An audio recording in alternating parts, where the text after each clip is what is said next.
What kind of life do you want to live? You see, I know this, and this helps me a lot, and if this sounds morbid, I'm sorry. But I, a lot of times, picture myself at 95 years old or 105, whatever age you're going to live to, and I picture being in the hospital or being on my deathbed, and my family is standing there, and they're talking about me. And I picture what they'd say. And if they said, he lived an okay life. What if they even said, he lived a good life? He had a good job, and he had a good relationship, and he was a good dad. How disappointed would you be if someone was saying you did good? Who wants good?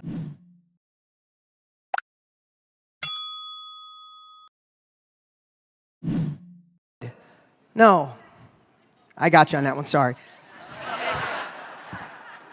Who wants outstanding?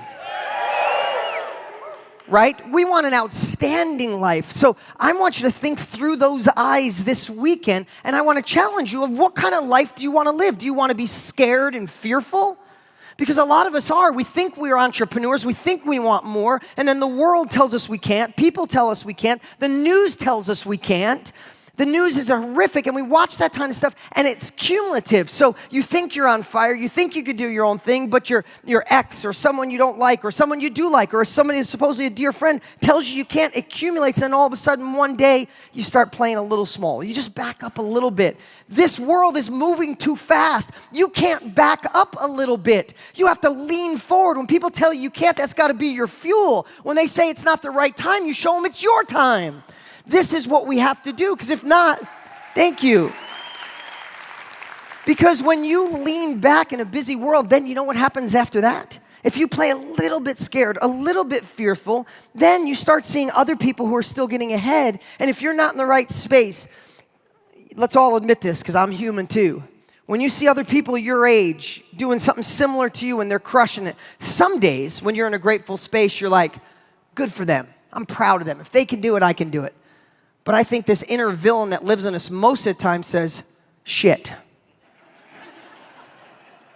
And anybody get a little envy sometimes of someone else getting ahead and you not? If you're not human. You get a little bit of jealousy. And then if you're doing that, the next thing is you say, you know what, I'm going to do it. And you kind of break through and you get an opportunity or you get new capabilities. And then we do something, what I see all the time is we dabble. Like we think we're putting time in, but not really. We're not dedicating the time. We're doing 6 things at once. We're checking social media while we're watching the course. We're answering the phone. We're not really. We're texting. Don't dabble. I'm challenging you to decide what kind of life you want. I'm guessing everybody in this room wants a better life. Who wants a better life? Okay. You know what we're going to do? We're going to start something. I stole this from Trent Shelton too. When we get to a part like that, if we're going to play full out, I want to hear you guys say, yup. Let me hear you say it real. 1, 2, 3. Yeah. Beautiful. But here's the thing that I want you to think about. We can live a life being scared, a little fearful. We can live a life of being envious. We can also live a life of hope. Hope is great. You need hope. But there's a lot of people that don't just hope and they don't take action. What about if you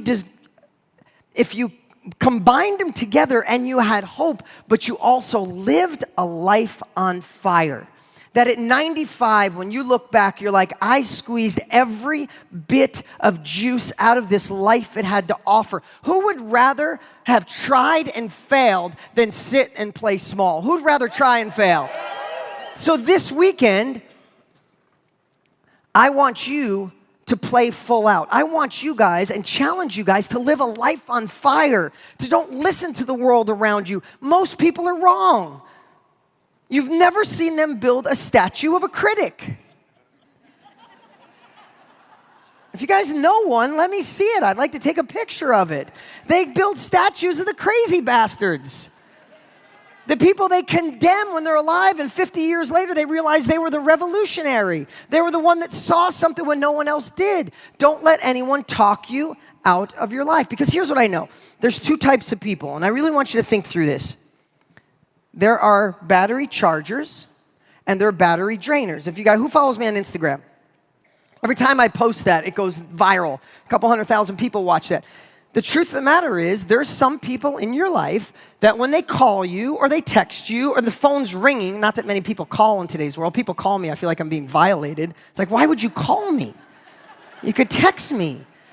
It's like somebody knocking on your door and coming over without telling you. That's how I feel when my phone rings. But who has people in their life that when you get a text or a phone call, you're like, oh, shit. No. And then you have to let it ring the whole time, because if you hit the end, they know you sent them to freaking voicemail. So you got to sit there and be like, and then if somebody sees the phone, they're like, you going to answer that? I'm like, no, don't touch that. Don't touch that. Right? There's people in your life that when you see them, you're the one that gives the energy.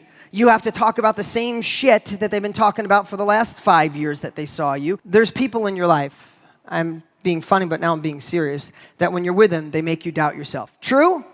Can I get a yup? They make you doubt yourself. They make you doubt your opportunities. They make you doubt your capabilities. They make you doubt what you could do. And I want you to know this and remember this. You probably heard everything I'm saying before, but this is me. Small, intimate room. Before we have 5,000 people in a room like this, I want you to realize that that is also cumulative. If you hang out with battery drainers enough, they will run your battery down. And all of a sudden, you'll start questioning yourself. You'll have stress in the middle of the night. Maybe I won't get another relationship that'll be loving. Maybe I won't be able to take my income to the next level. Maybe I won't be the best parent I think I can be. Maybe this isn't the right time. Maybe it's the wrong president. All those things. So I want you to identify people that are battery drainers alongside of the opposite side are the battery chargers. They're the people you go to lunch with, and when you come back, you're on fire. You want to accomplish the world. And a lot of people don't have many of them in their life. That's cool. That's why you got me. But anyway, in today's world, we can find it online. We can get into different groups, find different peers. Listen, as you evolve, some friends will go away. They can't handle that you're focusing on what's right and they're focusing on what's wrong. That's okay. That's the journey they're supposed to be on, and you're supposed to be on another one. So I'm going to tell you right now, like I know this sounds terrible, but I have 2 conversations always going on inside my head. Anybody else? Anybody? Thank you. Look at that. We got a good yup. Who's ever spoke on stage? Okay, did you ever speak on stage or in front of people or even a group of friends? And I could be on stage talking just like this, and simultaneously I'm going, why the hell would the guy in the 3rd row be sleeping right now? Like, I'm going to walk back there and smack him. And that's all going on while I'm talking, right? So this sounds crazy, but I do that with battery drainers and battery chargers. I literally will have a conversation and meet somebody. Can't you tell in a second which is who, right? And in a second, I'll literally be meeting someone and go, oh, hi. I'm like, oh, what a drainer. Hi, yeah. Hey, we should communicate. Yeah, text my assistant, Jeremy. I give if you say, let's hook up, and I give you Jeremy's info, I judged you. I'm sorry. I did. You want to plug your battery and drain me. I don't want that. And then as that evolves, there's 2 types of people. There's bigger past people, and there's bigger future people. Bigger past people is when you talk to someone and they talk about back in the good old days. I hate that so much. You talk to somebody, yeah, well, when the other president was in, when there was a Democrat, when there was a Republican, when it was this, when it was that. It was like back when Jesus was here, it was so much better. Like, there's so many different things about the past. It's like my best days are ahead. How about you guys? Let me ask you something. Who in this room wants to make more money next year than they're making this year? Who wants to be happier next year? More fulfilled? Take your relationships to the next level. That's what this room is about. That's not the whole world. You ask a lot of people, you know what they'd say you guys are? Dreamers. You need to get real. Listen, who in here had someone tell you were crazy for coming to this event? You know what I always think? 2 things, bigger past, bigger future. I love thinking when somebody's talking about the past, they're not somebody I can spend time with. I want somebody talking about what's going on tomorrow. But here's the thing, when you have a family member, someone you love or a friend, and they're telling you how to fix your relationship, how to make more money, how to do all those things. You know what? Another one of my two conversations going on at once. You know what I immediately do? I say, if I woke up tomorrow morning and looked in the mirror and I was them, how would I feel? And I'm always like, oh shit, I'm not taking their advice. Think about it. Like someone is in a shitty ass relationship going, oh, you shouldn't put up with him. You should just tell him to. It's like, yeah, you're on your 6th relationship. Like the broke friend telling you how to make money, the single friend telling you how to fix your relationship. Just immediately replace that with would I be them? And all of a sudden, things change. What's up? What's up? Hey, before you go, you need to watch these next few videos. They're absolute game changers. Hurry up and click right over here and watch them, and I'll see you there.